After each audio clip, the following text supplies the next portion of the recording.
Assalamualaikum warahmatullahi wabarakatuh. Kita bertemu lagi nih, mau membahas tentang bad mood dan mengapa kita perlu mood booster. Nah, seperti apa sih penjelasannya? Silahkan simak. Jangan lupa yang belum subscribe, silahkan subscribe. Nah, bad mood sendiri apa sih sebenarnya? Yang pasti mengalami perubahan emosi, suasana hati ya yang buruk. Mungkin saja menjadi mudah sedih, mudah marah, ya mudah sekali sensitif. Nah, mengapa kita sering menjadi bad mood? Tentu tidak hanya mental. Ada beberapa faktor kesehatan fisik yang bisa saja menjadi penyebab seseorang menjadi bad mood.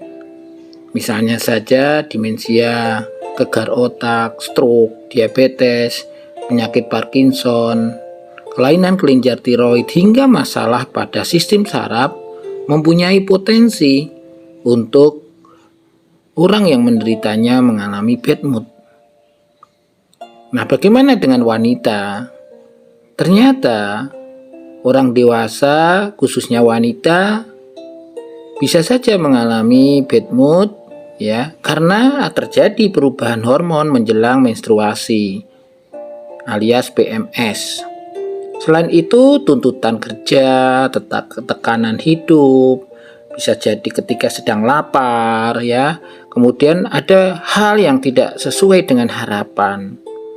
Dan adanya perubahan-perubahan dalam kehidupan juga bisa memicu wanita tersebut mengalami bad mood. Ya, sebenarnya tidak hanya wanita, ketika mengalami stres, ya tuntutan kerja, mungkin sedang lapar atau keinginannya tidak tercapai, kenyataan tidak sesuai dengan harapan. Atau bisa jadi mengalami perubahan-perubahan dalam kehidupan kerja, sosial, ya tentu juga bisa memicu bad mood ya. Nah, terus mengapa mood itu bisa berubah-ubah dengan cepat?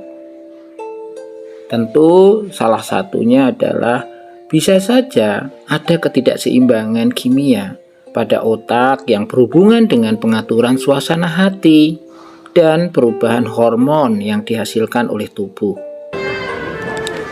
Ketidakseimbangan ini pun bisa terjadi tergantung dari banyak faktor yang berbeda. Mood yang mudah berubah ini biasanya juga sering kali dialami oleh teman-teman yang menderita bipolar, sehingga seringkali disebut mood swing ya. Gampang sekali berubah, kadang sedih, tiba-tiba jadi gembira ya. Nah, itu terkait dengan bad mood. Nah, bagaimana cara mengatasi bad mood ini? Tentu ada cara-cara ya. Nah, tentu ketika bad mood atau mood kita lagi tidak baik-baik saja, kamu sudah melakukan berbagai macam cara, tetapi tetap saja tidak bisa meningkatkan suasana hati kamu. Ya, berarti kamu belum menemukan mood boostermu. Ya, ada beberapa hal yang mungkin saja bisa meningkatkan mood kamu.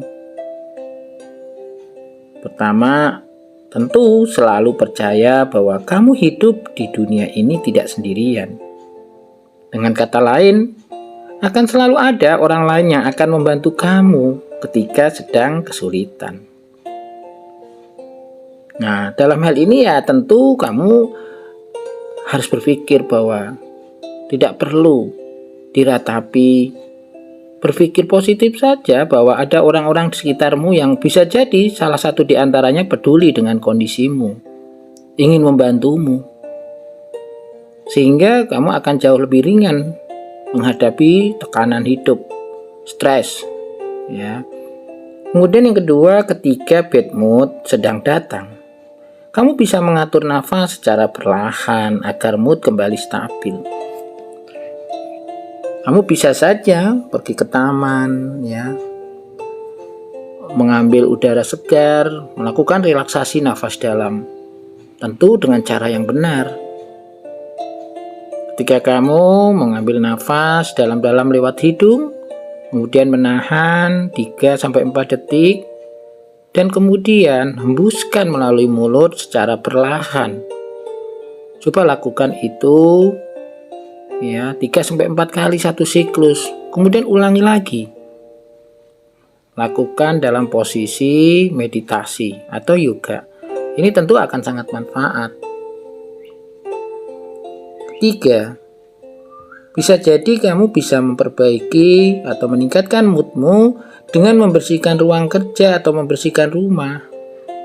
Bisa saja menata kembali, menaruh bunga-bunga, mungkin tanaman hidup di dalam ruangan, atau mengganti cat, warna cat, dekorasi, itu bisa saja. Atau bisa jadi kamu merapikan taman, sesekali kamu duduk di teras kemudian melihat tanaman ya. Itu akan sangat membantu untuk memperbaiki suasana hati atau moodmu. 4. Dengan menangis, emosi yang ada di dalam tubuh keluar, serta rasa lega dan tenang akan datang. Ya, bisa saja kamu mencari orang yang kamu percaya tentunya. Kamu bercerita apapun yang membuat kamu tuh sedih, tidak baik-baik saja. Kamu ceritakan apapun yang ada di otakmu, apa yang membebanimu, sampai akhirnya kamu menangis. Itu akan bisa sangat manfaat, membuat kamu jauh lebih baik. Ya, belum tentu juga sih akan dapat solusi, tapi nggak apa-apa. Yang penting kamu sudah mengeluarkan ketidaknyamananmu. Kamu sudah menceritakan beban hidupmu, tekanan hidupmu, persoalan hidupmu, sehingga paling tidak berkurang ya bebannya. Nah, ketika beban pikiran dan perasaan berkurang, ya tentu agak sedikit lebih lega. Walaupun masalah tentu tidak terselesaikan. Ya. Kelima, bisa saja kamu mencoba untuk menyusun kembali hidupmu. Apa sih kegiatan, aktivitas santai, hiburan yang bisa membuat kamu jauh lebih rileks dan membuat moodmu stabil. Kamu bisa belajar dari YouTube, dari internet, dari buku, atau tanya-tanya konsultasi sama orang-orang profesional kesehatan. Ya. Ada namanya calm down method. Hal-hal yang bisa dilakukan ketika kita lagi sedih, lagi khawatir, lagi cemas. Tentu dengan apa yang pernah kamu lakukan. Yang bisa jadi ketika kamu merasa cemas, takut, marah, kesal, atau moodnya itu nggak karu-karuan. Lupa bahwa punya cara, punya sesuatu yang bisa dilakukan. Bisa saja kamu mencoba menyusunnya dalam bentuk list atau daftar.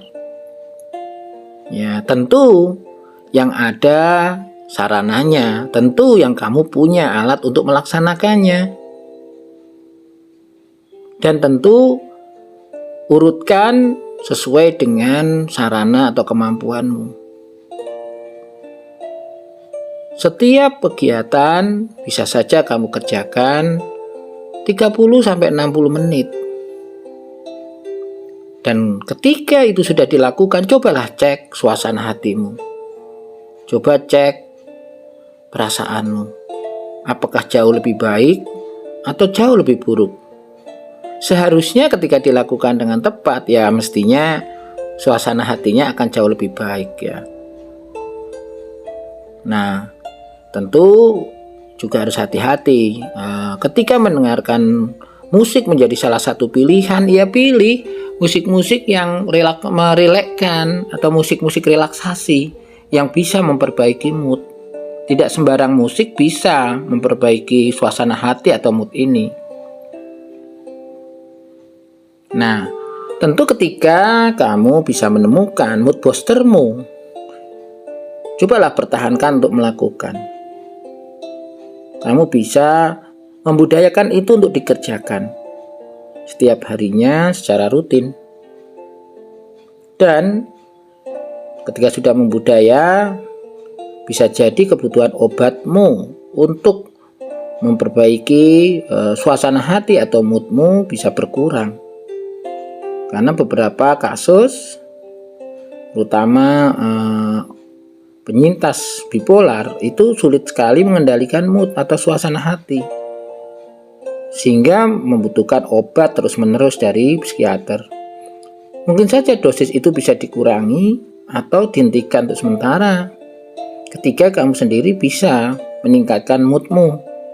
Kamu mempunyai mood booster yang banyak, yang luar biasa, sehingga kamu bisa menolong dirimu sendiri. Baru setelah itu, cobalah cari penyebab kenapa moodmu selalu berubah.